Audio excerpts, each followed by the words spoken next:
Hey everyone, and welcome to the deep dive.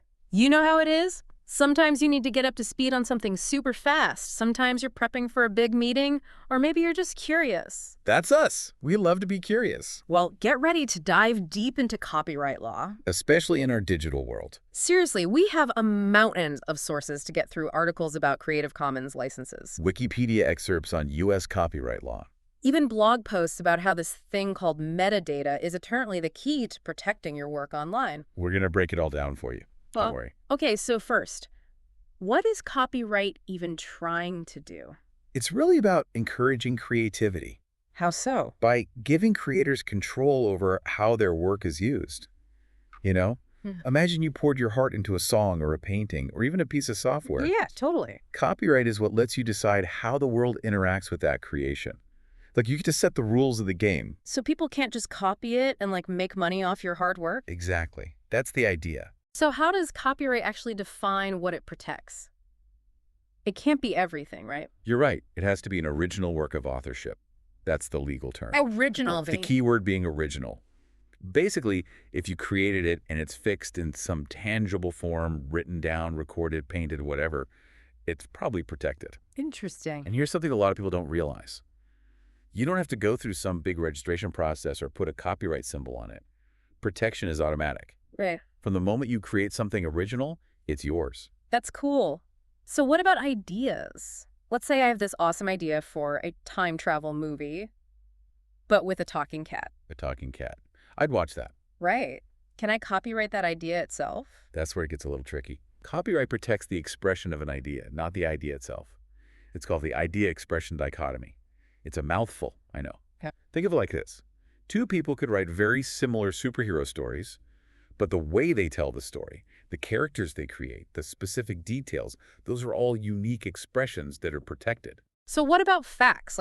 Can you copyright a list of facts? Say, a phone book. You're bringing up a classic case.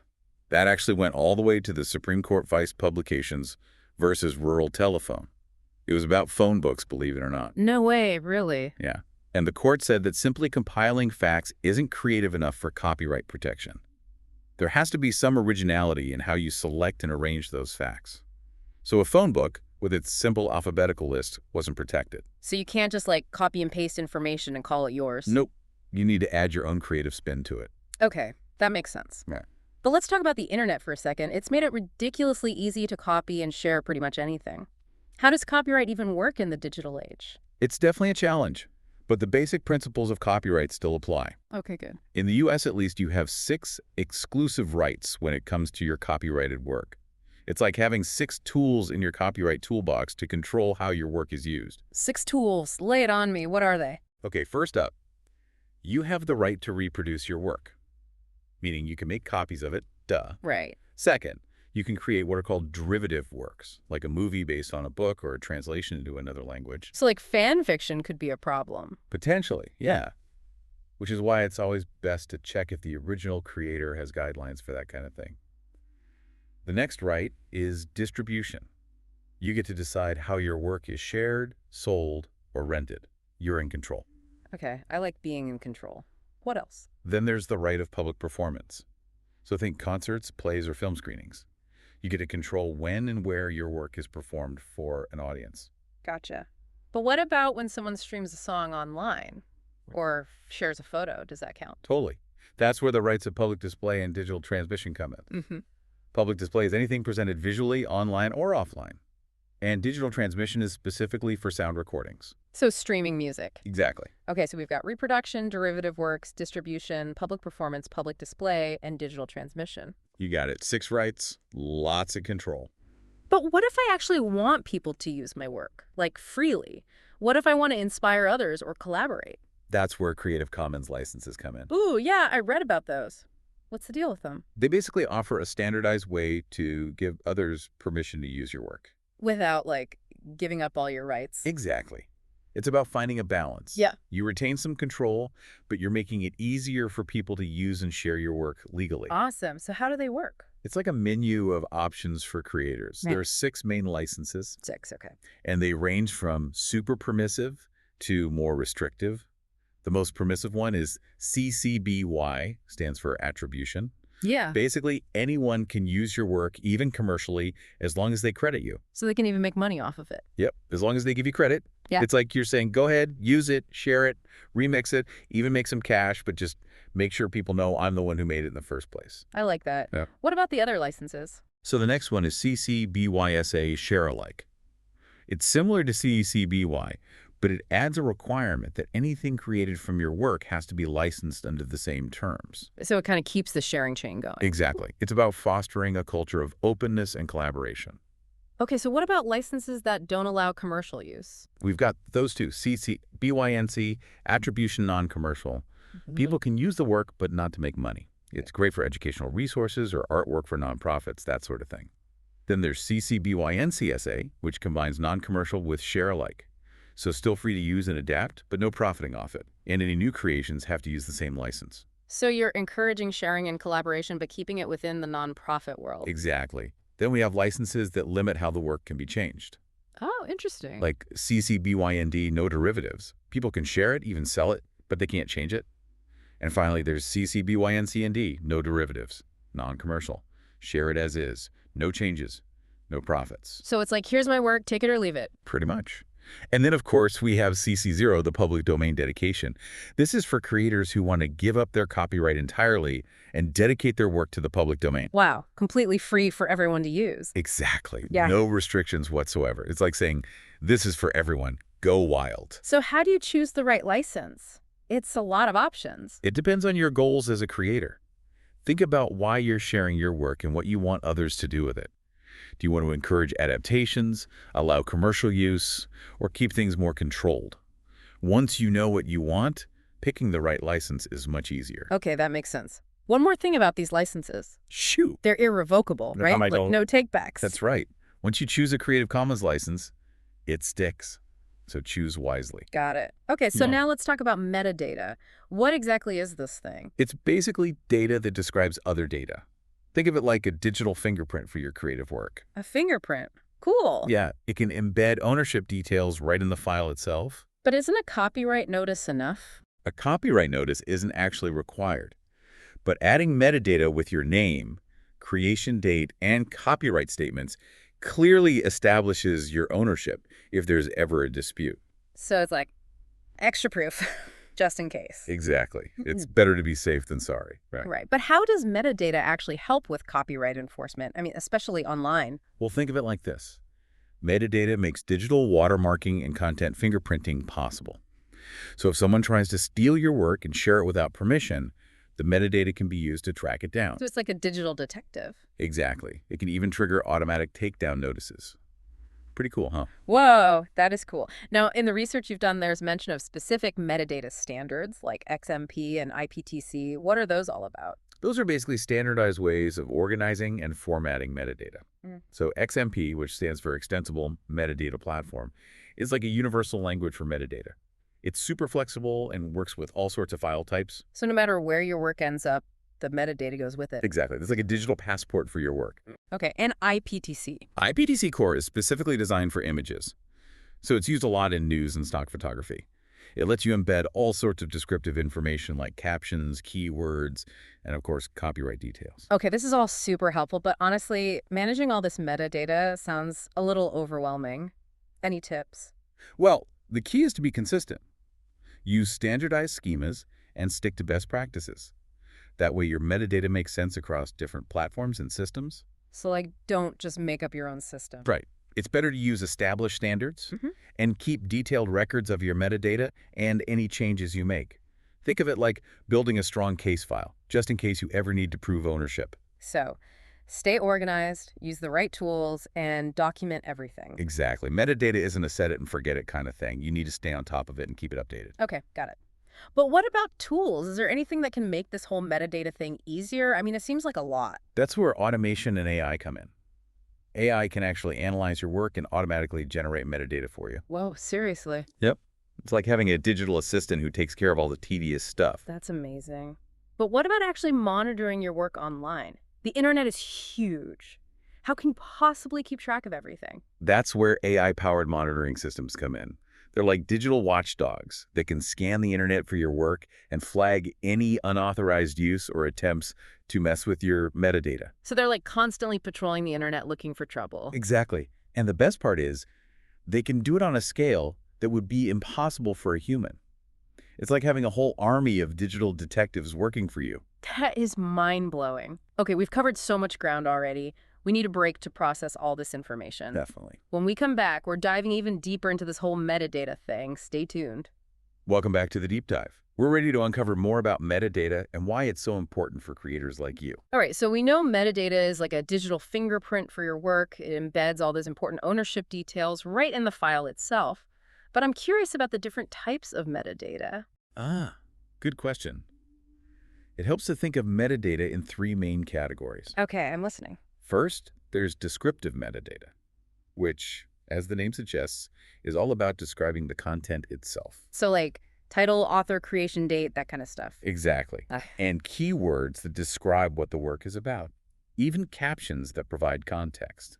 So it's like giving your work a digital ID card, making it easy to find all the essential information at a glance. That's a great way to put it. And that's really key for making your work discoverable online. Think about how you search for things online. Search engines rely on keywords to find relevant content, and those keywords are often embedded in the metadata. Oh, I see. So descriptive metadata helps people actually find your work among all the noise online. Exactly. It helps your work stand out. That makes sense. So what about the other types of metadata? Next, we have structural metadata. This type Mhm. focuses on the relationships between different parts of your work. Relationships, huh? Give me an example. Sure. On a website, for example, structural metadata describes how the pages are linked together. Or in a music album, it outlines the order of the tracks. So it's like a blueprint for how the content is organized. Interesting. Right. And then finally, we have administrative metadata. Administrative, okay. This is all about the technical details and management of the file. So things like file type, creation date, any access restrictions, and even information about the software used to create the work. Okay, so that's stuff most people probably don't even see. Hmm. But it's important behind the scenes, right? Absolutely. Administrative metadata is essential for ensuring your work can be properly archived, managed, and preserved over time. So it's like a digital caretaker, making sure your work is safe and sound. This is making me think differently about all this stuff I create. It's amazing to think about all this hidden information working behind the scenes to keep our digital world organized. But manually adding all this metadata to everything I make sounds like a total nightmare. I hear you. It can definitely be a lot to manage, especially if you're creating a ton of content. Yeah, so is there any way to make this easier? Thankfully, yes. Lots of software programs these days automatically embed basic metadata into the files you create. Really? Like what? Well, your camera probably records the date, time, and camera settings directly into the photo's metadata. And word processing programs often include things like author information and creation date. Oh, that's right. I've seen that stuff before. So some of the basics are taken care of automatically. Exactly. And if you want to go further, there are dedicated metadata editing tools and even AI-powered systems that can help you out. AI-powered. Cool. So they can analyze your work and suggest relevant keywords or something. Exactly. They can save you a ton of time and effort. Okay, it sounds like managing metadata is becoming more user-friendly. But what are some of the challenges? Are there any common pitfalls to watch out for? One of the biggest challenges is making sure your metadata is accurate. It's easy to make mistakes when you're entering information manually. And even those automated systems can get things wrong sometimes. So you still need to double check everything, even if it's automated. Exactly, especially those key ownership details. You want to make sure your name and copyright information is correct. Okay, good point. What else? Consistency is also really important, especially if you have a large body of work. Using standardized schemas and applying metadata in a consistent way makes it much easier to manage everything. So it's like having a system, a way to keep track of everything. Exactly. It makes searching for specific files much easier too. Right. So it's not just about adding metadata, it's about doing it in a smart, organized way. Okay, this is all really helpful. It seems like managing metadata is an ongoing process. It requires a lot of attention to detail. But I'm also curious about the legal side of things. Okay. How does metadata hold up in court? Can it really be used as evidence of copyright ownership? Absolutely. Metadata can be incredibly powerful evidence in copyright disputes. Think of it as a digital trail of breadcrumbs that can directly link a work back to its creator. So it's like having a digital witness that can vouch for you. Exactly. In a copyright infringement case, Metadata can help establish who created the work, when it was created, and whether any copyright notices were embedded in the original file. So it's not just about saying you own the work, it's about having the evidence to back it up. Right. And this is where those standardized metadata schemas we talked about become even more important. Using industry standard formats strengthens your case because it shows you're following best practices. Gotcha. So it's like speaking the same language as the legal system. Exactly. And remember all that record keeping we talked about. That's important too. Being able to prove that you've been diligently managing your metadata and keeping track of changes makes your case even stronger. So good record keeping is like building a solid defense, with metadata as your key piece of evidence. Exactly. Metadata might not be the deciding factor in every case, but it can definitely be a powerful tool in protecting your rights as a creator. This is really valuable information. I think a lot of creators don't realize how important metadata is. They just think about the creative stuff, not all the technical details. You're right. But metadata is a crucial part of any creator's toolkit. And as our world becomes increasingly digital, it's only going to become more important. I'm feeling much more empowered knowing about metadata and its potential. It's like a secret weapon for creators in the digital age. It really is. Yeah. It's the hidden language that shapes so much of our digital world. By understanding its power, you can not only protect your work, but unlock new opportunities and navigate the future of content creation with more confidence. This has been incredibly insightful. I'm starting to see metadata everywhere now. It's like a whole hidden layer of information I never fully appreciated before. It's amazing how much we take it for granted. But once you start to understand how metadata works, you realize how profound its impact is on our digital lives. It really is everywhere. We've covered a lot of ground, from the different types of metadata to its legal implications. And we even touched on how AI is starting to change the game. And we're just getting started. Exactly. When we come back in part 3, we'll explore how metadata is being used in specific industries and how technologies like AI and blockchain are revolutionizing metadata management. So stay tuned. All right, so we've talked about what metadata is and why it's so important. But now I want to see it in action. How is metadata actually being used out there in the real world to protect creative work? Well, a great example is the music industry. It's been completely transformed by digital downloads and streaming, right? Yeah, totally. Metadata is essential for making sure artists get paid their royalties. It's all about tracking ownership in a digital world. So it's like those old album liner notes got a digital upgrade. Instead of listing all the musicians and producers, it's embedded right in the file. Exactly. Organizations like the RIA use metadata standards to make sure everyone who contributed to a song gets their fair share, no matter how many times it's streamed or downloaded. That makes sense. Without clear metadata, it'd be a nightmare trying to figure out who owns what in the digital music world. What about other industries? Is metadata just as important for, say, photographers? Absolutely. Let's say a photographer licenses their work for commercial use. They can embed the licensing terms, usage restrictions, even contact info right in the image file. So even if the photo ends up somewhere else, like on a website or in a magazine, those details are still there, protecting the photographer. Precisely. And stock photo agencies rely heavily on metadata to manage their huge libraries of images. They use it to categorize photos, track usage, and make sure photographers get paid properly. It's like a digital inventory system for creativity. This is blowing my mind. Mm-hmm. What about movies? Does metadata play a role there too? Big time. It's used throughout the entire filmmaking process. Really? How so? Well, for starters, it helps track all the different versions of the script, manage edits, and even identify all the music and special effects used in the film. So metadata isn't just protecting the final product, it's like organizing the whole creative process. Exactly. And then when you think about all the streaming services we use, metadata is what helps categorize films, provide subtitles, even suggest what to watch next. Wow, so it's working behind the scenes in ways I never even realized.